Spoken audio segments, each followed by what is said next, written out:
வந்து எல்லா உண்மையும் சொன்னோன்னே வந்து யாராலையுமே தாங்கிக்க முடியல. எல்லாம் அதிர்ச்சியா பாண்டியனும் வந்து பல்லவனும் நிற்கிறாங்க. பல்லவன் உடஞ்சு அழறாரு. எல்லாருமே அவரை சமாதானப்படுத்துகிறாங்க. "அண்ணி எங்களை விட்டுட்டு போயிடுவீங்களா அண்ணி? ப்ளீஸ் அண்ணி அப்படிலாம் பண்ணிடாதீங்க அண்ணி. நீங்கள் இல்லாத வந்து இந்த வீடு ரொம்ப நரகமாக இருக்கும் அண்ணி. ப்ளீஸ் அண்ணி உங்களை கெஞ்சி கேட்குறேன் அண்ணி. என் அம்மா மாதிரி உங்களை நினைக்கிறேன் அண்ணி. ப்ளீஸ் அண்ணி" அப்படின்னு சொல்லிட்டு பயங்கரமாக அழறாரு. பல்லவா ப்ளீஸ்டா இப்படிலாம் அழாதரா அப்படின்றாங்க. ப்ளீஸ் அண்ணி எங்களை விட்டுட்டு மட்டும் போயிடாதீங்க அண்ணி. அண்ணி அண்ணி ப்ளீஸ் அண்ணி அப்படி சொல்லிட்டு அழுதுகிட்டே இருக்காங்க. உடனே வந்து எல்லாரும் அவரை சமாதானப்படுத்திட்டு சரி இதெல்லாம் பார்த்துட்டு அமைதியாக இருக்காரு. அப்போ வந்து சோழன் வந்து என்ன பண்ணு தெரியாமல் மனசு கஷ்டத்தோட வெளியே வராரு. அப்போ சோழன் கிட்ட நடேசன் ஒரு நிமிஷம் நில்லுடா அப்படின்றாரு.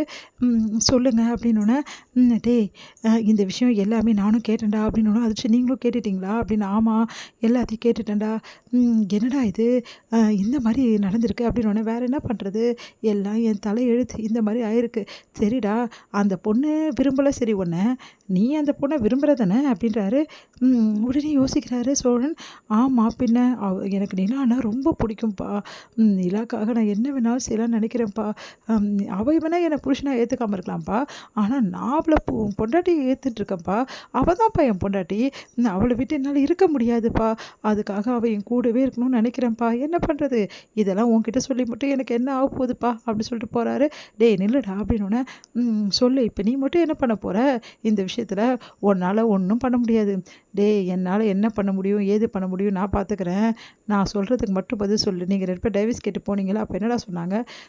நிலாவுக்கு வந்து அட்ரஸ் ப்ரூஃப் இல்லை அதனால் இல்லைன்னு சொல்லிட்டாங்க. எப்படியும் அட்ரஸ் ப்ரூஃப் ரெடி பண்ணிட்டால்னா கண்டிப்பாக கொடுத்துருவாங்க. அதெல்லாம் கொடுக்க மாட்டாங்கடா. என்னப்பா சொல்கிற? ஏன் கொடுக்க மாட்டாங்க? டைவர்ஸ் கேட்டால் கொடுத்துன்னு ஆகணும். டேய் எவ்வளோ படம் பார்க்குறியே உனக்கு அறிவுன்றது இருக்கா இல்லையாடா?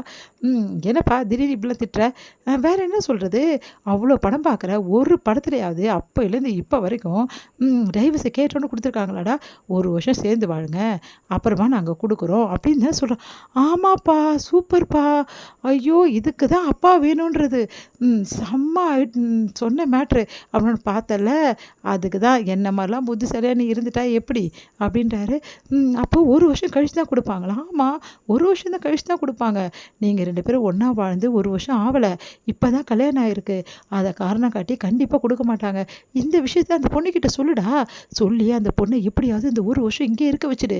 அதுக்கப்புறம் நீ பேசி பேசி அவன் மனசை மாற்றிட மாட்டியா? நீ தான் எல்லார்கிட்டையும் நல்லா பேசுவியே அப்படின்றாரு. கரெக்டுப்பா. அப்பா ஐயோ எனக்கு என்ன செய்யறதுனே தெரியல. உன்னை கட்டி அப்படியே முத்தம் கொடுக்குறோம். டேய் எனக்கெல்லாம் கொடுத்ததெல்லாம் போதும் போய் உன் பொண்டாட்டி கொடுறா அப்படின்றாரு. எங்கப்பா கொடுக்க விடுறா? அப்பா நீங்கள் நல்ல விஷயம் சொல்லியிருக்கப்பா. இப்போ தான்ப்பா உன் வாழ்க்கையிலே ஒரு புரோஜனமான விஷயத்த எனக்கு சொல்கிற. டேய் நான் எப்போவுமே புரோஜனமாக தான்டா எல்லாருக்கும் இருக்கேன். ஆனால் நீங்கள் தான்டா என்ன இந்த நடேசனை புரிஞ்சுக்கலடா அப்படி சொல்லிட்டு போகிறாரு. ஐயோ இதுக்கு தான் இவர் வேணுன்றது செம்ம ஐடியா கொடுத்துருக்காரு. இதுக்கப்புறம் போயிடுவான்னு நான் பயப்பட வேண்டிய அவசியமே இல்லையே. எப்படி 1 வருஷம் கூட தான் வாழ்ந்தாகணும். இதை வச்சு ஏன் நிலாவை இங்கே இருக்க வச்சிடறப்பா அப்படி சொல்லிட்டு சந்தோஷமாக போயிட்டுருக்காரு.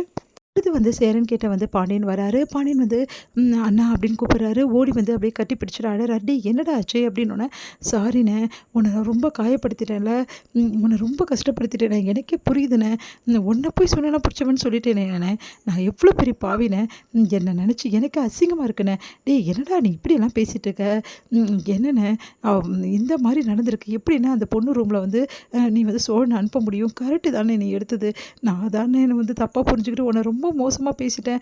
கொஞ்சம் நெஞ்சம் பேச்சா நான் பேசினேன். என்னை நினச்சா எனக்கு அசிங்கமாக இருக்குண்ணே. என்னை மன்னிச்சிடுனே ப்ளீஸ்ண்ணே அப்படி சொல்லிட்டு காலில் விழுந்து அழறாரு. டேய் பாண்டியா என்னடா நீ இப்படிலாம் அழுதுட்டு இருக்க? சின்ன குழந்தையாடா நீ அப்படின்னு சொல்லிட்டு சமாதானப்படுத்திட்டு இருக்காரு நம்ம சேரன்.